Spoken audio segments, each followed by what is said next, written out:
그러므로 내가 첫째로 권하노니 모든 사람을 위하여 간구와 기도와 도고와 감사를 하되 임금들과 높은 지위에 있는 모든 사람을 위하여 하라. 이는 우리가 모든 경건과 단정한 중에 고요하고 평안한 생활을 하려 함이라.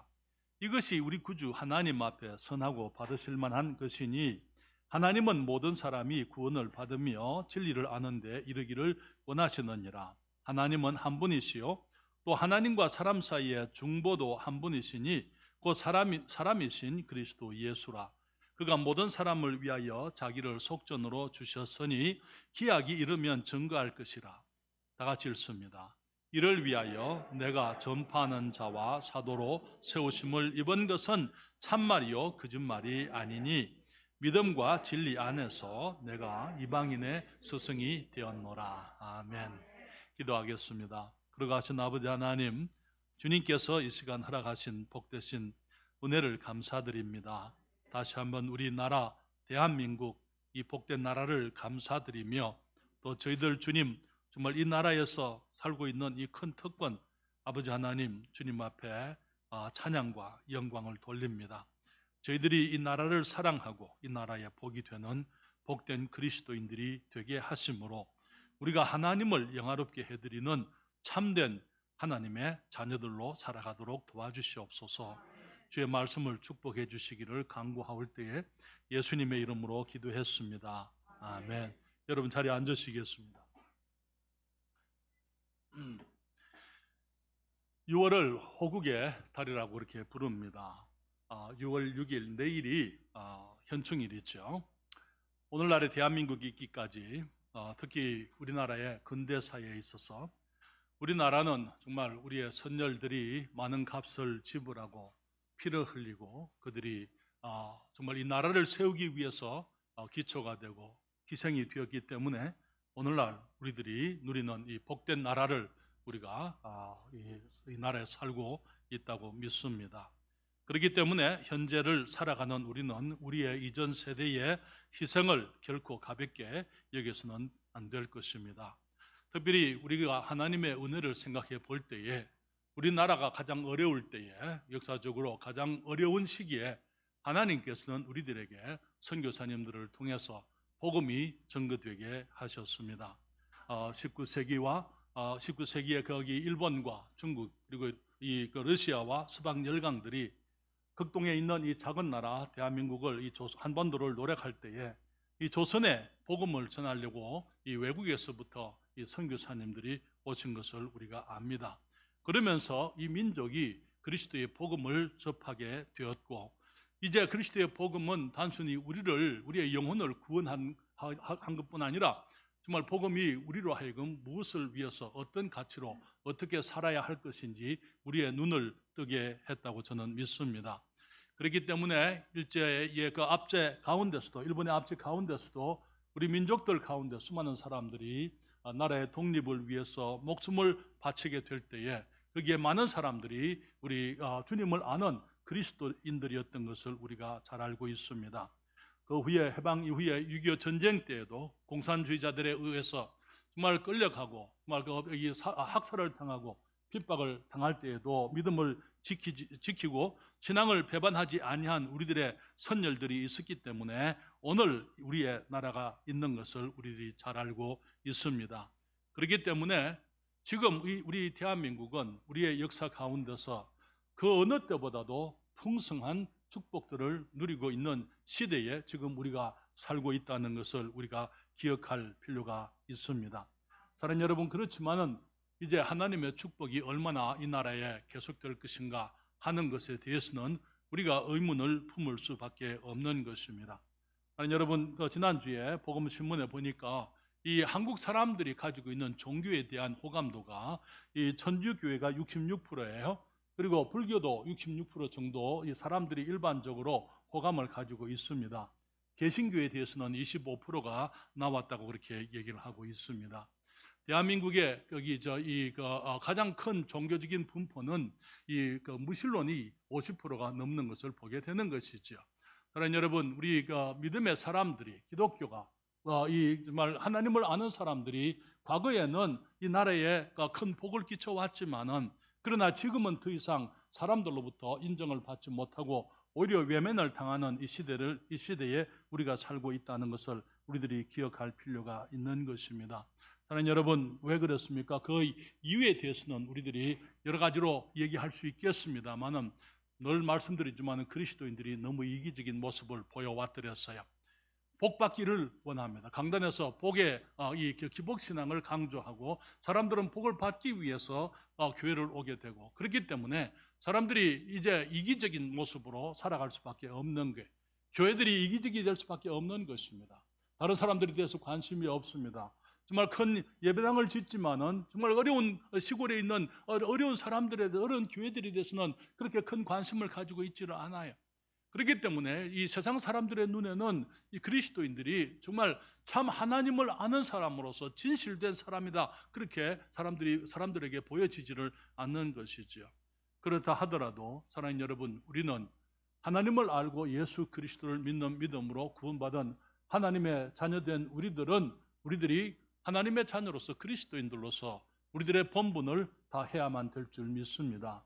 사랑하는 여러분, 그래서 오늘 저는 여러분들과 함께 높은 지위에 있는 모든 사람을 위하여, 주님께서 2절에 말하기를 임금들과 높은 지위에 있는 모든 사람을 위하여 하라. 뭘 하라고요? 1절에 그러므로 내가 첫째로 권하노니 모든 사람을 위하여 간구와 기도와 도고와 감사를 하되, 우리들이 모든 사람에 대해서 간구하고 기도하고 도구하고 감사를 하지만 특별히 임금들과 높은 지위에 있는 모든 사람을 위하여 하라, 그렇게 말씀을 했습니다.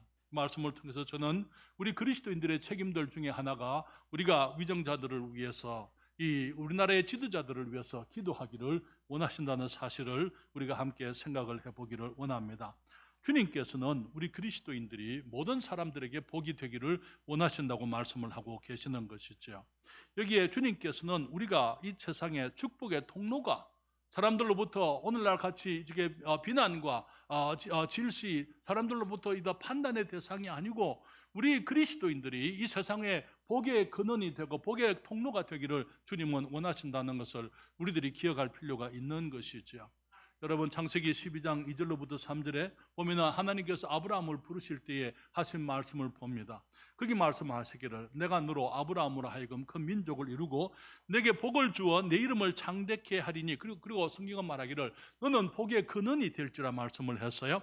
너를 축복하는 자에게는 내가 복을 내리고 너를 저주하는 자에게는 내가 저주하리니 땅의 모든 족속이 너를 인하여 복을 얻을 것이니라, 그렇게 말씀을 하고 계시는 것이죠.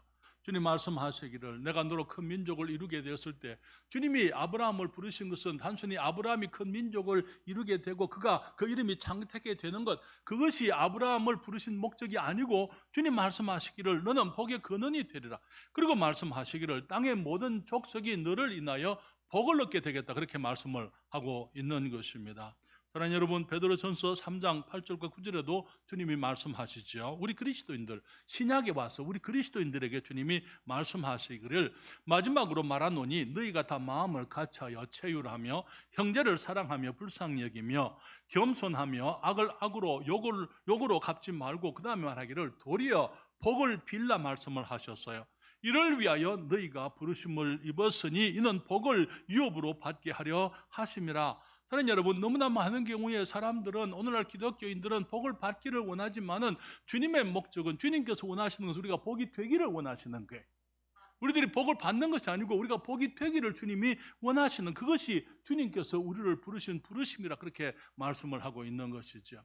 너무나 많은 경우에 사람들이 복을 추구하고 행복을 추구합니다만은 행복을 추구할수록 사람들은 비참하게 되어져 있어요. 그러나 우리들이 사람들에게 복이 되고자 하게 되면은 주님 말씀하시기를 그때 우리가 복을 유업으로 받겠다, 그렇게 말씀을 하고 있는 것입니다. 여러분, 그렇기 때문에 주님께서는 모든 사람을 위해서 우리가 간구하고 기도하고 도구하고 감사하라, 그렇게 말씀을 했어요. 간구는 간절한 그 부르짖음을 간구라, 그렇게 얘기합니다. 기도가 있고 도구라는 것은 중보 기도를 말하는 그 인터세션이라, 그렇게 얘기를 하고 있어요. 그리고 사람들로 인해서 감사하라, 그렇게 말씀을 하는 것입니다. 주님은 우리가 사랑하는 사람들을 위해서 간구하고 기도하고 중보하고 감사하기를 원하십니다. 그렇지만 또 어떤 사람들은 우리가 사랑할 수 없는 사람들이 있어요. 주님 말씀하시기를 사랑할 수 없는 그런 사람들은 제쳐놓아라, 그거 아니고 주님이 모든 사람을 위해서 이 간구하고 기도하고 도구하고 그리고 감사하라 그렇게 말씀을 했기 때문에 우리가 사랑할 수가 없는 사람들, 그런 사람들을 위해서도 우리들이 기도해야 되고 그들을 위해서 간구해야 되고 그들을 위해서 중보해야 되고 하나님의 은혜가 그들에게 임하도록 우리들이 기도해야 한다는 것이죠. 우리를 사랑하는 사람들이 있습니다. 그들을 위해서 우리가 간구하고 기도하고 중보하고 감사하는 건 당연하겠지만은 때로는 우리를 사랑하지 않는 사람들도 있어요. 주님께서는 그런 사람들을 위해서도 우리가 간구하고 우리들이 그들을 위해서 기도하고 그들을 위해서 중보하고 그들을 위해서 감사하라 그렇게 말씀을 하고 있는 것입니다. 우리가 믿는 사람들이, 그리스도 안에서 같은 성도들이 서로 위해서 기도하는 것 당연한 것이지만은 때로는 믿지 않는 사람들을 위해서도 우리들이 하나님의 축복하심이 저들에게 임하도록 기도해야만 한다는 것입니다. 특별히 주님께서는 2절에 임금들과 높은 지위에 있는 모든 사람을 위해서 그렇게 하라, 간구하고 기도하고 도구하고 감사하라 그렇게 말씀을 하고 있는데요. 왜 하나님께서는 위정자들을 위해서 기도하기를 원하십니까? 너무나 많은 경우에 위정자들이 하나님을 반대하는 사람들이 많은 것을 보게 되는 거예요. 그러면서 위정자들로 인해 가지고 그리스도인들이 큰 고난을 당하는 일들이 참으로 많음에도 불구하고, 특별히 로마 시대에는 그랬잖아요. 그럼에도 불구하고 주님께서는 위정자들, 임금들과 높은 지위에 있는 사람들을 위해서 기도하라 그렇게 말씀을 하고 있는데요. 왜냐하면 한 나라의 안정은 바로 그 위정자들로 말미암아 이제 위정자들에게 달려 있기 때문에 주님께서는 백성들의 안정을 위해서 위정자들을 위해서 기도하라 그렇게 말씀을 하고 있는 것입니다. 우리가 살고 있는 세종시는 대한민국의 매우 중요한 도시입니다. 중앙 공무원들이 모여서, 각 부처의 공무원들이 모여서 이 나라의 미래에 많은 일들을 계획하고 그들이 입안을 하게 되어져 있습니다. 그렇기 때문에 우리 세종시는 대한민국의 많은 도시들 가운데서도 가장 중요한 도시 중에 하나라고 저는 믿습니다. 그렇기 때문에 이 나라에서, 세종시에서 결정되어지는 많은 것들이 나라 전체의 백성들에게 영향을 미치기 때문에 우리가 이 지역에 있는 공무원들을 위해서 우리들이 기도하지 않을 수가 없는 것입니다. 하나님께서 그들을 축복하심으로 정말 백성을 위하여, 나라의 미래를 위해서 바른 계획을 세우고 바른 정책을 입안하고 그들이 바른 결정을 내리고 그래서 온 나라가 안정된 삶을 살 수 있도록 해주시라고 우리가 세종시에 있는 많은 공무원들과 또 이제 우리 대통령뿐 아니라 모든 사람들, 모든 지위에 있는 사람들을 위해서 기도하기를 주님이 원하시는 것입니다. 사랑하는 여러분, 안정된 사역, 나라가 안정되어야 교회도 안정될 수 있어요. 우리가 그것을 기억을 해야만 됩니다. 안정된 사역은 나라의 안정에 달려있기 때문에 위정자들이, 높은 지위에 있는 사람들이 정치를 잘 하도록 우리가 기도해야만 되는 것이죠. 주님 말씀하시기를 디모데전서 2장 2절부터 4절, 이게 성경의 본문 말씀을 다시 한번 보면은요, 임금들과 높은 지위에 있는 모든 사람을 위하여 간구, 기도, 도고, 감사를 하라고요. 이는 우리가 모든 경건과 단정한 중에 고요하고 평안한 생활을 하려 함이라 그렇게 말씀을 했어요. 그리고는 말하기를 이것이 우리 구주 하나님 앞에 선하고 받으실 만한 것이니 하나님은 모든 사람이 구원을 받으며 진리를 아는 데 이르기를 원하시느니라. 주님께서 말씀하시기를 이 위정자들을, 높은 지위에 있는 사람들을 위해서 기도하라. 왜냐하면 그렇게 할 때 우리 모두가 모든 경건과 단정한 중에 고요하고 평안한 생활을 할 것이고 그것이 하나님께서 하나님 앞에 선하고 받으실 만한 것이니, 그 다음에 말하기를 하나님은 모든 사람이 구원을 받으며 진리를 아는 데 이르기를 원하신다 말씀을 하고 있는 것입니다. 사람들은 생각하기를 나라가 어지러울 때에, 환란이 있을 때, 위기 때에, 예를 들면은 6.25와 같은 그런 동란이 있을 때에 그때 사람들이 주님께로 나아올 것이다 그렇게 얘기를 합니다. 물론 여러분, 환란과 위기 때에 사람들이 하나님께 나올 수 있지만 항상 그런 것은 아닙니다. 그리고 제가 말씀을 드리고 싶은 것은요, 환란과 위기 때에 하나님께 나온 사람들은 환란과 위기가 끝이 나면 떠나갈 수도 있어요. 그러나 안정된 가운데서 순수하게 그리스도의 복음을 듣고 정말 다른 외적인 어떤 프레스가, 압력이 있어서가 아니고 내가 하나님 앞에 개인적으로 죄인인 것을 깨닫고 예수 그리스도를 구주로 개인적으로 자발적으로 다른 어떤 여기 바깥에서 어떤 이 요인이 있었기 때문에가 아니고 정말 순수하게 내가 하나님 앞에 회개하고 그리스도를 믿어서 구원받는 사람들은 그 믿음이 계속적으로 남아 있을 수가 있는 것입니다. 그렇기 때문에 주님께서는 나라가 안정되기를 원하셔서 이 임금들과 높은 지위에 있는 모든 사람들을 위해서 기도하라 그렇게 말씀을 하시고, 그리고 그때 우리가 모든 경건과 단정한 중에 고요하고 평안한 생활을 하게 될 것이고, 그것이 우리 하나님 앞에 선하시고 받으실 만한 것인데, 주님 말씀하시기를 하나님은 모든 사람이 구원을 받으며 진리를 아는 데 이르기를 원하시느니라 그렇게 말씀을 했습니다. 사랑하는 여러분, 환난과 위기에 있으면 사람들이 주님께로 돌아올 수 있지만은, 그러나 항상 그런 것은 아니에요. 여러분, 거기 10여 년 전에 일본 후쿠시마에 대지진이 있었습니다. 그래서 후쿠시마 거기 이 원자력 발전소가 이제 물이 침수가 돼가지고 거기가 다 오염이 되고 그렇게 했잖아요. 그러면서 이제 수많은 사람들이 그 쓰나미로 인해 가지고 집들이 떠내려가고 이 영상을 여러분들 보셨는지 모르겠습니다만 저도 그런 것을 봤습니다. 그때 미국에서는 어떻게 얘기했냐면, 이제 일본이라는 나라가 하나님께로 돌아올 것이다. 이 큰 재앙을 만났으니까 그들이 일본이 회개하고 하나님께로 돌아올 것이다. 그렇게 사람들이 얘기했어요. 그러니까 어떤 분이 말하기를, 그들에게 있어서 하나님은 많은 신들 중에 하나예요. 그들이 돌아간다면은 이 성경의 하나님이 참 하나님이구나 그렇게 돌아오는 것이 아니고, 저들이 섬기던 이 전통적인 그들이 이전부터 섬기던 신에게로 돌아가게 되어져 있다. 그렇게 어떤 지혜로운 분이 그렇게 얘기를 했어요. 여러분, 그렇지 않아요? 너무나 많은 경우에 사람들이 환란이 있으면은 하나님께로 돌아오겠다고 하지만은 그들이 우리가 말하는 하나님께로 돌아오는 것이 아니고 그들이 생각하는 그들의 신에게로 돌아가게 되어져 있다는 것이죠. 사랑하는 여러분, 그렇기 때문에 우리들이 정말 이 위정자들을, 이 나라의 지도자들을 위해서 우리가 기도함으로 나라가 안정되어야 우리가 하나님의 은혜 속에서 정말 주님께서 모든 사람이 구원을 받으며 진리를 알기를 원하시는데, 이 구원의 복음을 정말 안정되게 전하고 사역을 이루어가기 위해서는 우리들이 위정자들을 위해서 기도해야 된다. 나라의 평안을 위해서 기도해야 된다라고 말씀을 드리는 것이죠. 그런데 우리가 살고 있는 우리나라의 이 대한민국의 정치 체제는 자유민주주의입니다. 사랑하는 여러분, 이것이 얼마나 귀한지 모릅니다. 성경에 기록되어질 그 당시에는 위정자들을 백성들이 뽑지 않았습니다. 그러나 지금 우리는 우리의 위정자들을, 우리의 지도자들을 우리가 뽑을 수 있는 그런 특권이 우리들에게 주어져 있어요. 이 때문에 우리가 위정자들을 위해서 기도하지만은 또한 위정자들을 바르게 선택해야만 된다는 것입니다. 사랑하는 여러분, 자유민주주의의 특징 중에 하나가 우리 국민들이 지도자들을 선출하는 것이지만은, 그런데 그것이 또한 민주주의의 약점인 것을 보게 됩니다. 왜냐하면은 민주주의가 잘못되게 되면은 돈으로 표를 사는 그런 일들이 이제 일어나게 되는 것이죠.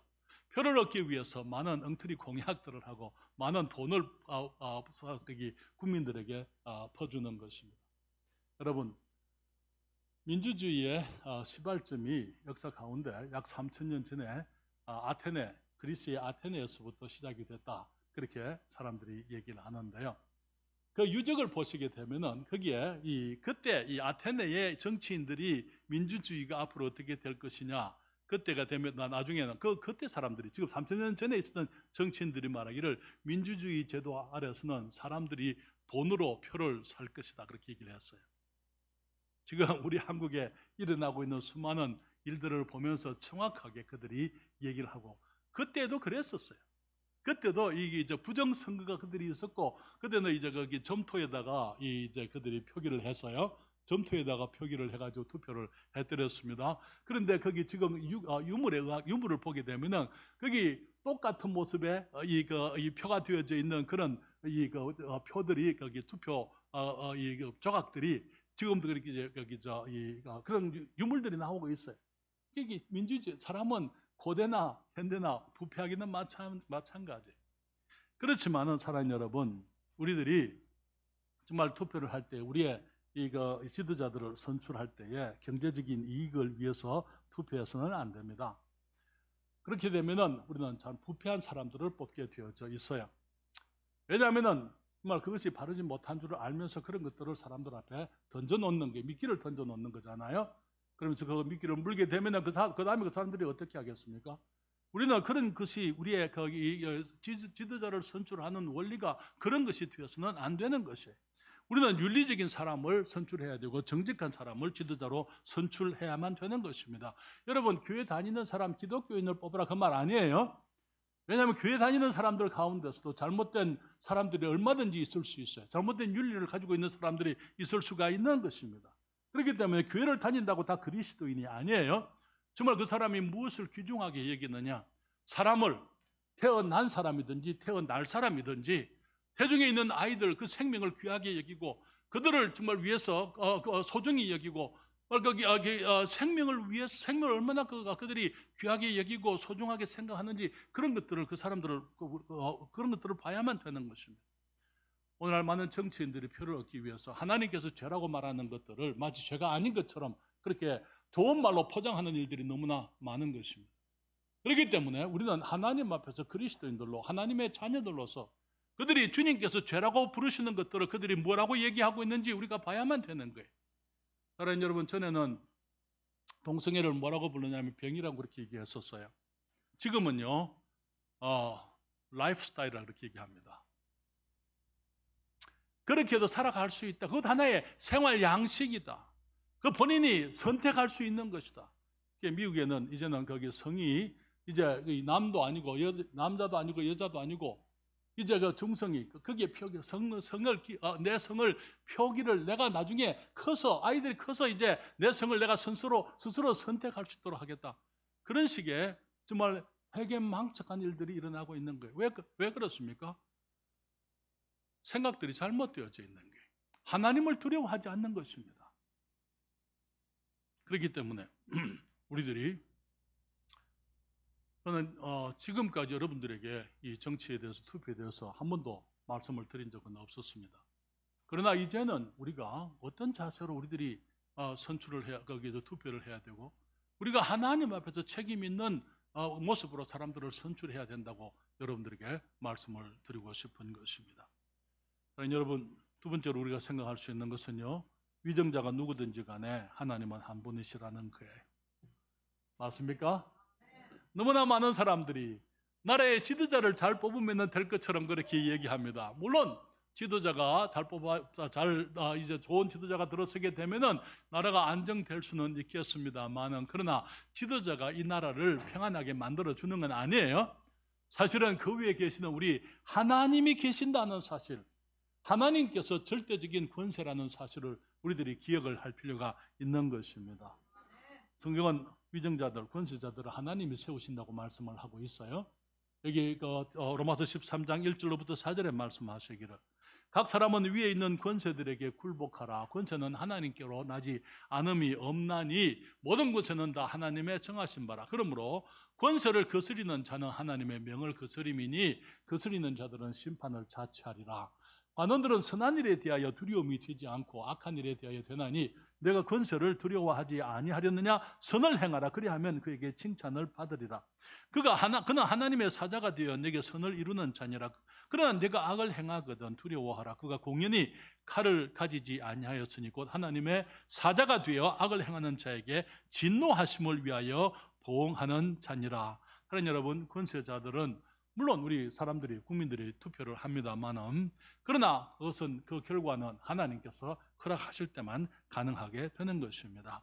그렇기 때문에 우리 모든 백성들이 권세를 거스르지 말고 정말 순종해야 되지만, 또 말하기를 권세를 거스르는 것이 하나님을 거스르는 것이고 심판을 자초하게 된다, 그렇게 얘기를 했어요. 그렇기 때문에 우리가 그리스도인들로서 이 위정자들이 우리들의 신앙을 역행하지 않는 한, 우리의 신앙의 자유를 하나님 앞에서 가지고 있는 우리의 신앙에 대해서 그들이 이제 거꾸로 가지 않는 한, 우리의 믿음을 인해서 우리를 핍박하지 않는 한 우리는 그 사람들에게 복종을 하고 순종을 해야 될 필요가 있는 것입니다.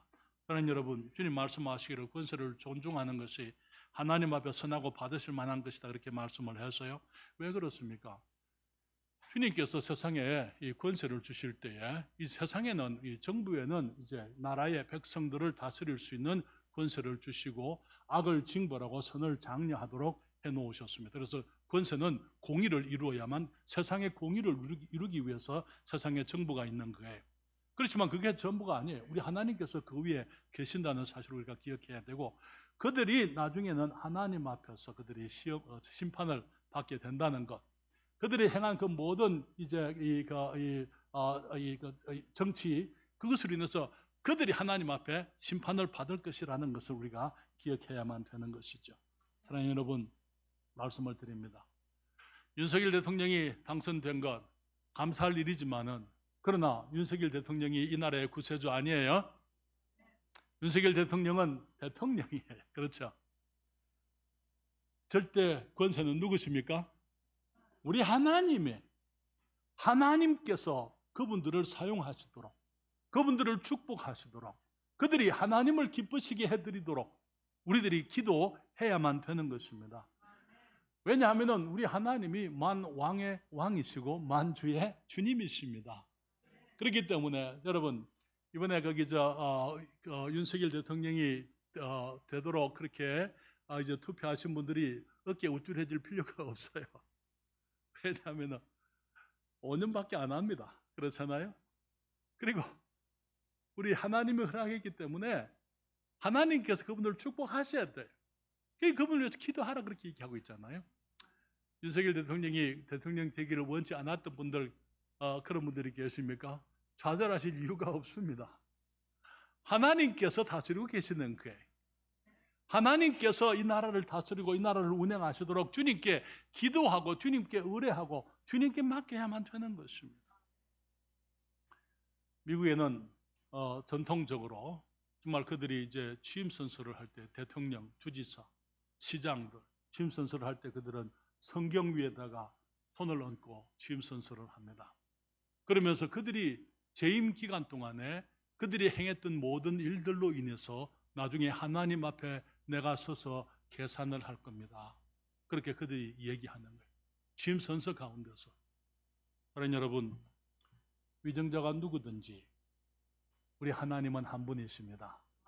그렇기 때문에 우리 주님 앞에 모든 것을 맡기고 주님께 의뢰하는 것입니다. 그러나 여러분, 한 가지 더 말씀을 드리면 위정자가 누구든지 구세주는 예수 그리스도십니다. 그렇습니까? 주님 말씀하시기를 5절에 하나님은 한 분이시요 또 하나님과 사람 사이의 중보도 한 분이시니 곧 사람이신 그리스도 예수라. 주님 말씀하시기를 여기 잠깐 자막에 띄울까요? 이게 5절부터 7절에 다시 읽습니다. 하나님은 한 분이시요 또 하나님과 사람 사이의 중보도 한 분이시니 곧 사람이신 그리스도 예수라. 그가 모든 사람을 위하여 자기를 속전으로 주셨으니 기약이 이르면 증거할 것이라. 이를 위하여 내가 전파하는 자와 사도로 세움을 입은 것은 참말이요 거짓말이 아니니 믿음과 진리 안에서 내가 이방인의 스승이 되었노라. 사랑하는 여러분, 좋은 위정자들이 백성들에게 축복이 되지만은, 그러나 위정자들이 우리의 구원자는 아니에요. 왜냐하면 하나님은 한 분이시요 또 하나님과 사람 사이의 중보, 사람이신 예수 그리스도 한 분밖에 없습니다. 그분이 우리의 영혼을 위해서 자기를 속전으로 주셨다고요. 그렇기 때문에 우리가 그리스도를 앙모해야만 되는 것입니다. 그리고 이 나라가 정말 주님을 믿는 믿음으로 돌아올 수 있도록, 이 나라에 하나님의 구원의 은혜가 넘치도록 우리들이 그것을 위해서 기도해야만 될 줄 믿습니다. 사도 바울은 말하기를 그것을 위해서, 이를 위하여 주님이 십자가에서 우리 모든 사람을 위해서 자기를 속전으로 우리의 구세주가 되시려고 우리의 대속물로 자기를 희생하셨기 때문에 그것을 위하여 내가 사도와 전파자와 이방인의 스승으로 세움을 입었다 그렇게 말을 했어요. 여러분, 사도 바울도 정치인들로 인해 가지고 많은 고난이 있었어요. 그렇지만 그는 정치인들을 위해서 기도하라, 위정자들을 위해서 기도하라 그렇게 말씀을 했습니다. 그러나 여러분, 다시 한번 우리가 말씀을 드리고 싶은 것은 나라가 안정되게 되면 그리스도의 복음을 우리가 안정되게 전할 수가 있다는 것, 우리가 그것을 기억할 필요가 있습니다. 그리고 사람들이 정말 거기 안정된 가운데서 어떤 위기 속에서가 아니고 안정된 가운데서 주님 앞에 나와 그리스도를 영접하게 될 때 그 믿음이 이제 그 유지될 수 있고 지속적이 될 수가 있다는 것이죠. 하나님 여러분, 나라가 안정될 때 이 복음의 사역이 힘차게 이제 진행되는 것을 우리는 역사적으로 확인해 볼 수 있습니다. 19세기와 20세기에 미국에서 이제 거기 근대 선교의 운동이 시작이 되었습니다. 그래서 수많은 선교사들이 미국에서 이제 제3세계로 이제 선교사들이 파송이 되어질 때에 그 힘이 어디에 있었습니까? 물론 하나님이 하신 것입니다만은 그러나 미국은 그 어느 때보다도 안정된 가운데 있었더랬어요. 미국이 부강한 나라가 됐기 때문에 그것이 가능했다는 거 우리가 기억할 필요가 있습니다. 여러분 17세기, 18세기에 영국에 산업혁명이 있었잖아요. 그 결과로 그 여파로 그 중에 여러 가지 영향 중에 하나가 이 영국이 선교사들을 온 세상에 보내는 일들을 했던 것을 보게 되는 것입니다. 지난 2년 반 동안 우리는 코로나로 인해서 온 세상이 정말 불안정했던 것을 우리가 잘 알고 있습니다. 그 결과로 지금 수많은 교회들이 문을 닫았죠. 그렇죠? 한국에 수많은 교회들이 문을 닫았잖아요. 안정되지 못한 나라에서는 안정된 사역이 어렵다는 것을 우리가 단적으로 볼 수 있는 증거라고 그렇게 얘기할 수가 있습니다. 우리 주님께서 우리의 구세주로서 우리의 중보자로서 우리 모든 사람을 위해서 자기를 속전으로 주셨어요. 이 복되고 영광스러운 복음, 모든 사람들에게 전해야 될 이 복음을 바르게 증거하기 위해서는 나라가 안정되어야 한다고 주님이 말씀을 하고 있는 것입니다. 그렇기 때문에 우리들은 위정자들을 위해서 기도하는 게 하나님, 대통령이, 강요들이, 국회의원들이 하나님을 두려워하게 해주십시오. 하나님을 알도록 해주십시오. 예수 그리스도를 알게 해주세요. 그리스도의 마음을 품게 해주세요. 그리고 정말 주님의 마음을 품고 백성들을 사랑할 수 있도록 하나님 앞에서 책임 있는 자세로 그들이 언젠가는 주님 앞에 그 모든 것에 대해서 책임질 것을 계산할 것을 그들이 생각하고 바른 정치를 할 수 있도록 저들을 축복해 주십시오. 우리가 기도해야만 될 줄 믿습니다. 사랑하는 여러분, 베드로전서 3장 8절 9절 말씀을 한 번 더 봅니다. 말하기를 마지막으로 말하노니 너희가 다 마음을 같이하여 체휼하며 형제를 사랑하며 불쌍히 여기며 겸손하며 악을 악으로 욕을 욕으로 갚지 말고 도리어 뭘 하라고요? 복을 빌라. 이를 위하여 너희가 부르심을 입었나니. 그러나 여러분, 우리들에게 대해서 친절한 사람도 있고 친절하지 못한 사람들도 있어요. 우리의 복음을 믿는 사람도 있고 받아들이는 사람들도 있고 배척하는 사람들도 있어요. 그러나 주님 말씀하시기를 그들을 향하여 불쌍히 여기며 겸손하며 악을 악으로 욕을 욕으로 갚지 말고 도리어 복을 빌라. 이를 위하여 너희가 부르심을 입었으니 우리가 복이 되게 하시려고 하나님께서 아브라함을 복의 근원으로 주님이 세우셨고 세상 모든 민족이 그로 인하여 복을 얻겠다 말씀을 하신 우리 주님께서 우리들에게 말씀하시기를 우리가 복이 되게 하시려고 우리를 부르셨다고요. 그리고 우리가 복이 될 때에 우리가 복을 유업으로 영원한 하나님의 복락을 유업으로 얻게 될 것이다 말씀하신 것을 기억하십시다. 사랑하는 여러분, 하나님께서 모든 권세자 위에 계시는 참된 권세자이십니다. 그래서 우리가 그분에게 이 나라를 위해서 기도하는 거예요. 이 나라를 그분에게 모든 것을 지고 계시는 그 유일하신 참 하나님 앞에 기도하면서 우리 나라를 축복하시는데 위정자들은 높은 지위에 있는 모든 사람을 위해서 기도하라고 말씀을 했습니다. 하나님 여러분, 대통령이 누구든지 상관이 없어요. 그 대통령을 복주시는 분이 우리 하나님이십니다. 그래서 우리가 하나님께 이 나라를 의뢰하는 것입니다.